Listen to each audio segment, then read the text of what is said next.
दोस्तों, वीडियो शुरू होने से पहले मेरे चैनल को सिर्फ सब्सक्राइब कर दें और बेल आइकॉन भी दबा दें ताकि ऐसे ही लेटेस्ट अपडेट आपको सबसे पहले मिलते रहें।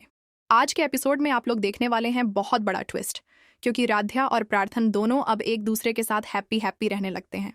दोनों के चेहरे पर खुशी साफ दिखाई देती है।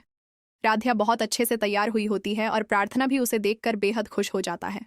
रजनी दोनों की नज़र उतारती है और कहती है कि अब मेरे बच्चों की जिंदगी में सारी परेशानियां खत्म हो जाएं। घर का माहौल भी काफी अच्छा हो जाता है, क्योंकि हार्तक को घर से निकाल दिया गया होता है। अब घर में शांति होती है और सब लोग खुश नजर आते हैं। रजनी दोनों को समझाती है कि अब तुम दोनों के बीच कोई नहीं है जो नफरत फैलाए, इसलिए अब प्यार से और मिलजुल कर रहना। प्रार्थना भी राध्या से अपने दिल की बात कहता है। वह बताता है कि जब तुम मुझे छोड़कर चली गई थी तब मैंने तुम्हें बहुत याद किया। तुम्हारे बिना मेरा एक एक दिन मुश्किल से बीता।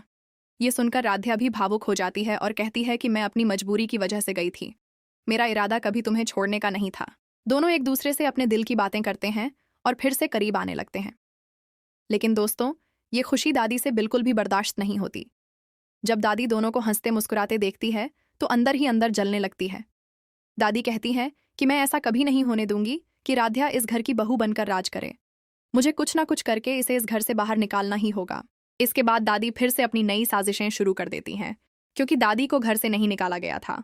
उसने माफी मांगकर खुद को घर में रहने दिया था, लेकिन हार्तक को घर से निकाल दिया गया था। अब दादी अकेले ही नई चाल चलने का फैसला करती है। एक दिन राध्या और प्रार्थना दोनों अपने कमरे में बेड पर बैठे हुए बातें कर रहे होते हैं। दोनों काफी खुश होते हैं और अपने आने वाले जीवन के सपने देख रहे होते हैं।